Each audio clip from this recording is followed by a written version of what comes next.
1.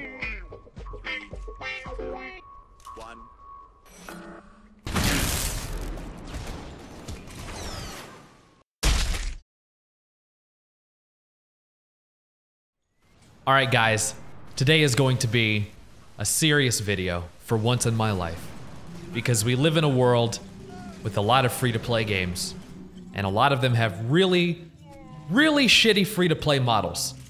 So I think that it's important when the opportunity arises that we point out games that are doing it right. So today we're going to look at Loadout, a game that just released on Steam on the 31st of January.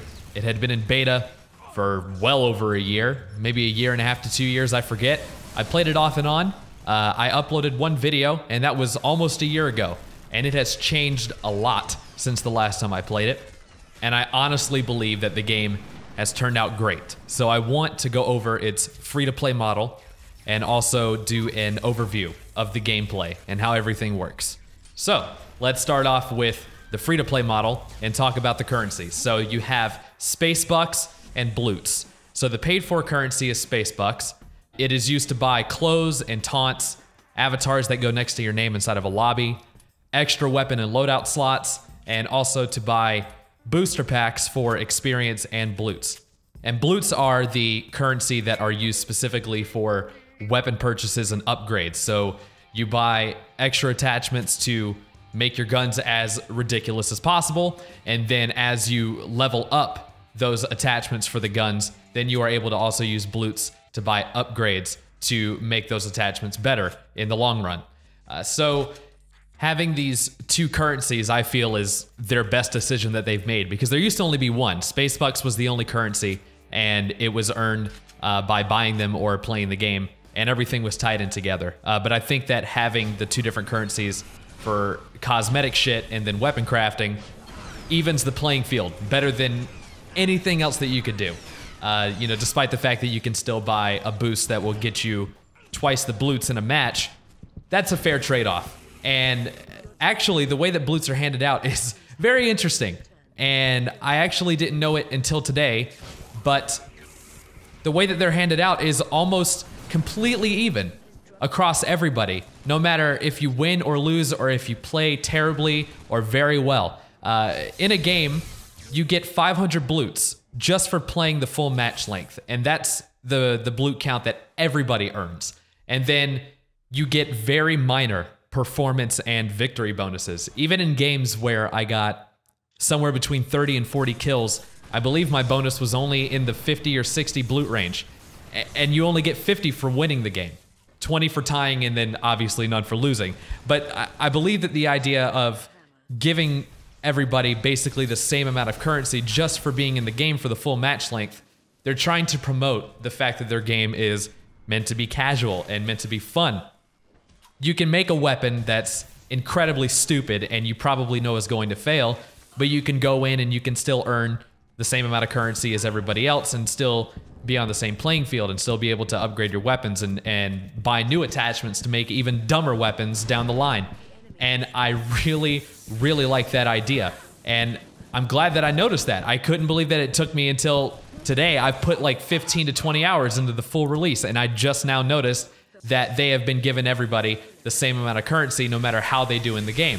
And I really enjoy that, because this is not a game that you are supposed to take super seriously. Yes, there is definitely potential for a competitive level, but ultimately they just want you to have fun. And I think that they have created probably one of the best systems in order to facilitate that for this game specifically. So that's how the free-to-play model works. And now I want to move on to talking about the gameplay. And I'm sure that the first concern that somebody would have is that it's not going to be something that they can just pick up and play and be able to compete with people who have put several hours into the game and have started to unlock attachments and made quote-unquote better and crazier guns, but that's not the case at all. The first two weapons that you're going to make in the game more than likely are going to be an assault rifle and either a grenade launcher or a rocket launcher. And these are definitely the most viable weapons in the game, bar none. They don't have a lot of crazy visual effects to kind of confuse you as to how they work. They're very simple, and they are definitely definitely way up there on consistency in terms of damage. You're not going to find that many options that are going to be better than just a normal assault rifle and a rocket launcher. It is going to suit you for a long time. I haven't even changed my basic loadout away from an assault rifle and a rocket launcher. It's just that damn good. There are definitely other options if you're willing to change the way that you play the game and use a different combination of guns that synergize pretty well. But definitely starting out, just make an assault rifle and a rocket launcher, and you are going to be golden. The real test of this game is not unlocking a lot of attachments and making crazy guns. It's definitely learning the maps and getting your movement down, because this game is incredibly fast-paced, and you are going to have unlimited sprint and the unlimited ability to roll as much as you fucking please. And adding all of those movement capabilities together, the sprinting, the rolling, the jumping, is going to be the true test of skill. If you are standing still, aim down your sights, and not moving around much at all, you're going to get fucked over really badly, and it's going to probably make you very frustrated. You have to take advantage of the fact that you have a lot of movement that you can utilize to get height advantages on people and strike them from above, or to get behind them to where they can't see you for half a second so you can get a shot advantage. That's going to be where you're going to focus all of your practicing on. And once you're able to combine that with simply paying attention during the game and realizing the guns that other people are using and being able to adapt your gameplay to that, you're going to be very well off and probably be able to use less than optimal guns and still win gunfights. One of the best things about the customization in this game is that it makes people incredibly easy to point out when they give themselves a crazy outfit and they make a crazy gun. You're going to be able to tell who is who very quickly in a match and be able to adapt your gameplay to that. So yeah, again, I just wanted to make it a point that the guns are not the end-all be-all of this game, and you're going to be able to pick it up at any time that you feel like it and do reasonably well if you have, basic skill in playing a shooter.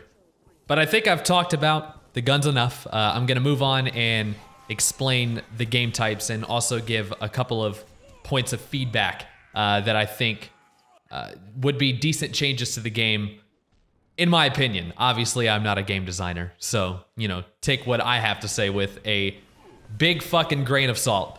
But you have 4 game types in the casual playlist. You have Blitz, which is the control point game type, where a control point moves to different places on the map, and then the teams fight over them in a tug-of-war style.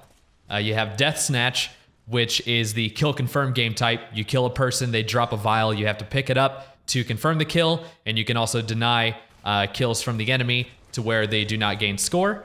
You have Extraction, which is a game type where one person is a collector on each team, and they have to pick up plutonium and drop it into some kind of machine generator thing. There's several points on the map with them, and you just continuously carry plutonium back and forth one at a time to get to a certain point score. And you also have Jackhammer, which is the capture the flag game type, but with giant hammers that you are able to kill the enemy with, but they are limited to 5 charges, and anytime that you kill somebody with the jackhammer, you add point value to the capture if you are able to get it to your base while your hammer is also still there. It adds 100 points for each person that you kill. But there's also a ranked playlist, but from what I can tell, it's not accessible at the moment. But there is a game type in there called Annihilation, which is this apparently some gigantic game type that combines all of the 4 basic ones together in some way to where you continuously do different objectives. And the ultimate objective is to take down the shield to the enemy ship, grab a hammer, charge it at your base, take it to their base, and use the hammer to destroy a power core of some sort.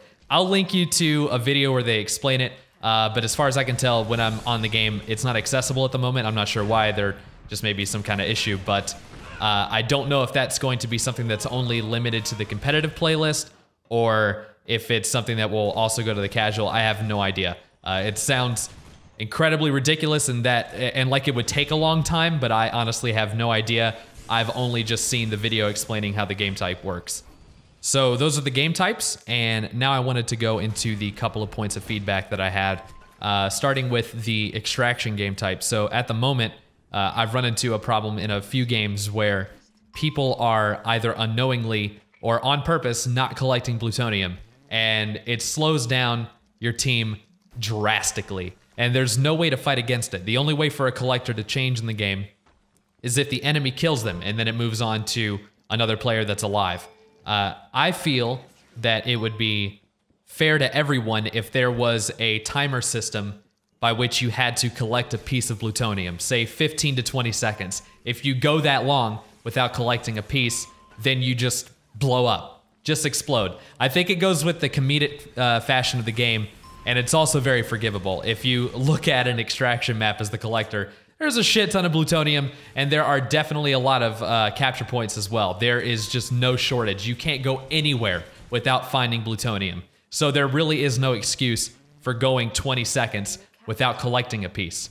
Even in a firefight, like I've gotten into fights as the collector, and I don't believe that I have ever had a situation where I've gone 15 to 20 seconds without collecting a piece. So I think that that would keep the game moving along, just in case that there are jackasses trying to ruin it for everybody else on their team just to be jerk-offs.